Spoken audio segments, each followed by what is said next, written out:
Hey,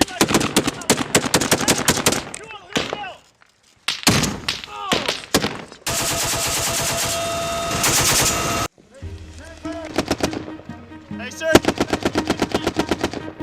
There's a lot of analogies to my military service. You know, I was always in harm's way, and it just, my friends and my family are like, you know, how do you go ride a dirt bike all the time? Are you just an adrenaline junkie, or do you have like a death wish? Or I'm like, well, I take an aircraft into combat and I drop troops off in a hot LZ and pick them up too. You know, it's like, it's just what we do. It's like we're trained, or we're kind of programmed that way, you know. And it's not like I was never seeking some adrenaline rush that I can think of, you know, like where I needed to go get this fix, or you know, seeking some kind of death wish for sure. I never had any weird thoughts. It's just what my life brought me to, and it's what I like to enjoy.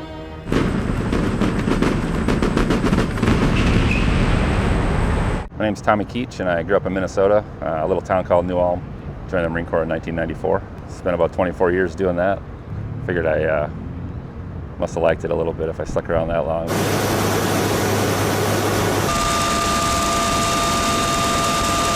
You know, I was a kid growing up in Minnesota racing motocross. I started in like 1991. I had a 87 CR125, and I thought it was the coolest thing in the world. You know, like my parents were not into motocross. They did take me to do some BMX when I was little, but they said when I wanted to ride a dirt bike, that was on me. So I figured it out and got a bike when I was 15, and then I got a 92 CR250 after that, and kind of just motocross was my life all through high school. Then I realized that I had to try and figure out a way to pay for college or work for my family, and neither one of them were great. And one day I saw a postcard and like, I'm gonna join the Marine Corps. So I enlisted in 1994 in December. I don't know what possessed me to go to boot camp on December 27th, but when you think about all the fun things you do every year, being stuck in boot camp over New Year's and all that, it's probably not the best choice in hindsight, but hey, I shipped when they told me to ship, and then I was enlisted for 8 years. I got a commission. I did amphibious assaults when I was enlisted, and then I was starting to think after about 4 years, some of my friends were starting to graduate college, and I had a little chip on my shoulder that I didn't go to college because I couldn't afford it, which is kind of what drove me to the Marine Corps. And so I told my bosses I wanted to get out and go to college, and they're like, you're not getting out, you got a good career going, you can go to college and stay in the Marine Corps. So I actually got accepted to a commissioning program. I got stationed at the University of Minnesota, so I went back home. I could pick any school I could get accepted to, and I had 4 years to get a degree in whatever I wanted, and I stayed on active duty. So I was a Marine stationed at the University of Minnesota. I got a degree in construction management. We got a family-owned construction company, so it seemed like a natural fit. And then I became a pilot in the Marine Corps when I got a commission, and then I spent 16 years as a pilot in the Marines, and that entire time we were in combat. So it was 03 to, well, basically I commissioned at the end of 02. By the time I got through flight school, the war had kicked off, and I retired in 2018. For 24 years, Tommy Keech answered the call to serve. As a United States Marine Corps aviator, he didn't just fly history, he made it. In 2011, he was the aircraft commander of the first Marine Corps Osprey to engage the enemy in combat in Afghanistan, flying a single-ship mission to resupply the 1-5, or 1st Battalion 5th Marines, as they had a unit pinned down by enemy forces in the Sangin River Valley.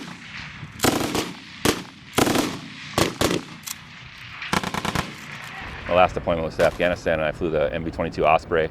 You know, and it was pretty new at the time. It hadn't had much combat experience. They weren't sure how it was going to work with a tail gun, you know, no forward firing weapons.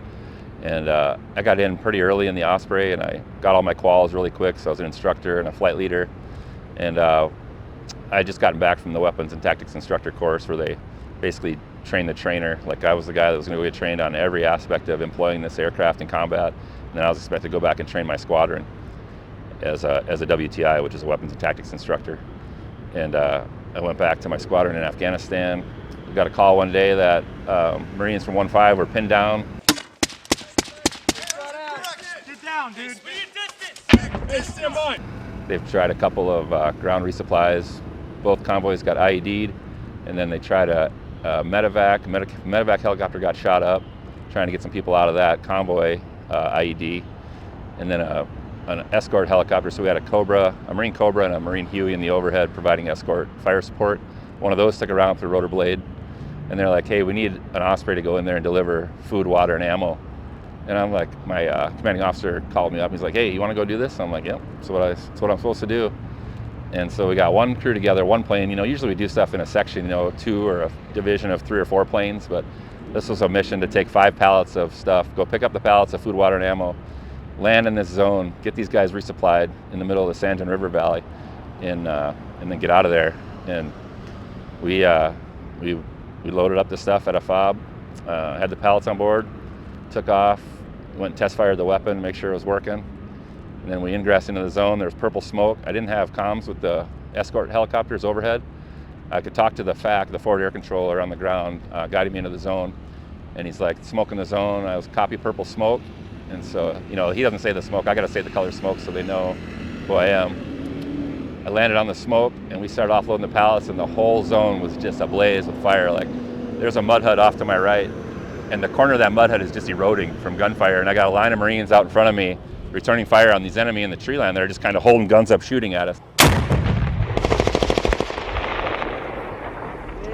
Heads down, but they were unloading.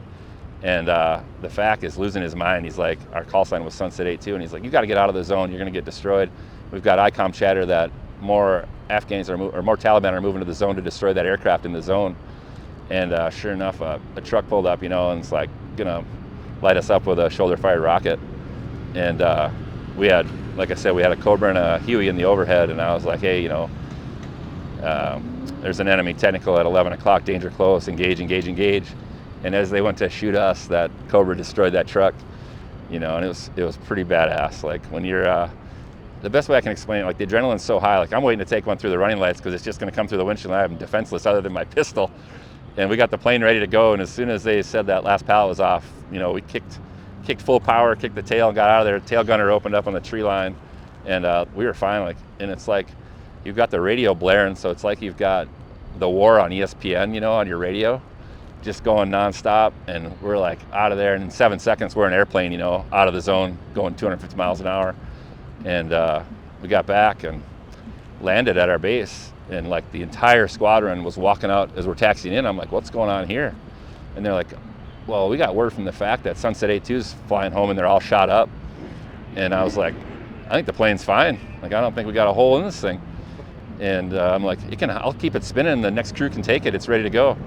And they took it and went and did a mission for 3 or 4 hours, came back, and they found one hole in one of the blades. But the plane was good, and we got out of there with unscathed, and it was the bloodiest battle in Afghanistan, or the most costly day for 1st Battalion, 5th Marines in Afghanistan up to that point, and that was in June of 2011. So it was a pretty intense day. You know, we got out of there, but, you know, I always tell the guys, you know, like, we all got air medals for that with combat Vs, and, you know, we're like, we didn't do anything that any other crew wouldn't have done, you know. Just got in there and did our job and helped those Marines on the deck, which is really all Marine aviation is for, is to support the infantrymen on the ground, you know. And we all know that. Like, it's not about the pilots or the airplanes, it's about supporting those guys on the deck. And, you know, that stuff carries over through everything we do in the military. You know, it's always about supporting someone else or taking care of someone else and taking care of each other. In 2012, he led the first flight of 4 Ospreys across the Atlantic. Then in 2017, when many said it couldn't be done, Tommy pioneered Osprey operations across the Pacific, flying to Hawaii and also to Australia. A Marine, a pioneer, a leader. This is just a glimpse of the legacy Tommy Keech has left in service to our nation. I had a ton of fun doing all of it, you know, whether it's dirt bikes, snowmobiles, flying an Osprey in the Marine Corps, flying a helicopter, blowing stuff up. Like, it's just what we like to do. And I do think it's tough when you get out and you're sitting around, you know, and you're in your 40s, and you think about all the things you've done since you were 18, and how do you replicate that? Like, you can't replicate the adrenaline that you get in like a combat situation. You know, like, I always tell people, combat is months and months of boredom coupled with some seconds of extremely high intensity, you know, and it just kind of repeats itself. And, you know, you got to get that same fix riding a dirt bike, or, you know, you trail ride in the desert, then you wick it up and you go have some fun, or you hit some jumps on a motocross track, or you have a good battle with somebody. You know, there's different ways to get your fix, I guess. But yeah, you do kind of get to a point in your life where you wonder what happened, like, where'd that go? Like, how can I get that fix? And that's where VetMX has been pretty awesome, because it's a whole bunch of guys that did the same things I did in the past, and they all like dirt bikes. You know, we have that common bond of dirt bikes. And even when we take dirt bikes out of the equation, we have that common bond of looking out for one another and, you know, kind of sharing our stories to someone that can relate. You know, you've never met anyone in VetMX, you're like, well, I don't want to hang out with that guy, like, because everyone's got something cool to say or some different background that you just want to learn about, you know. You know, the military spends a lot of money and a lot of effort, and they're really good at training you how to do your job, right? Especially in the Marines, like we take a lot of pride in being the best at what we do. And they do not put that same effort into making you a civilian again when you've spent your entire adult life in an organization. So I thought it was pretty tough to transition. That's why organizations like Veteran MX are key for a lot of veterans transitioning to the civilian world, because since we were teenagers, we've been in this lifestyle or this, you know, band of brotherhood, sisterhood, whatever it might be.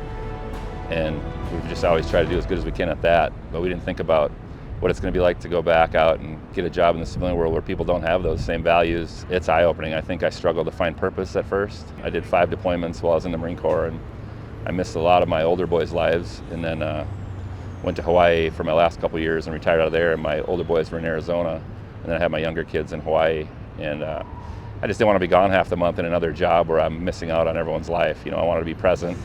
I had to understand that life was about my kids at that point and my family, and not just about me anymore, where, you know, I spent a lot of years of my life trying to stay alive and train and get good at what I was supposed to be doing. And then I had to realize one day that it's about more than just me, and it's about my kids and my family and even my parents and stuff. You know, I was gone from them for so long, and you come home and all of a sudden you realize, like 25 years later, your parents got old, you know, and it's kind of a tough pill to swallow. For me, you know, I communicate with Veteran MX Foundation the most on Facebook. It's interesting on Facebook, you know, you see every walk of life on Facebook, and the things people post that some people think are okay to post and other people think are okay to post are wildly different. You know, it's always like, oh man, these people are sharing too much, or that's too much drama. But, you know, for the Veteran MX page, there's some people going through some real life issues. And I think it's pretty cool that some of them share that, because I think we all reach out real quick to let them know, hey, we're here for you. And it's not about a dirt bike at that point, it's about helping someone that's going through something you've maybe been through. I know there was a guy that wanted to go see his kid and couldn't afford to fly his kid there, you know, and his ex-wife wouldn't let it happen. And I'm like, hey man, I know that feeling or that pain of not being able to see your kids all the time. I'll help you out. Like, what do you need? I'll help fly your kid home or whatever. And it's like, no man, I got to take care of, but thanks. And, you know, I don't think that happens on every foundation's website on there. You know, it's a group of veterans that are tied together through a common bond of motorcycle racing, but really our common bond is looking out for each other. You can't beat the brotherhood, you know, and I think that's why we're looking forward to going to Kansas and just a week long of hanging out with everybody in Vet MX. I think it'll be great. Be surrounded by people that will legitimately help you in any situation. And I think that is present in Veteran Motocross Foundation.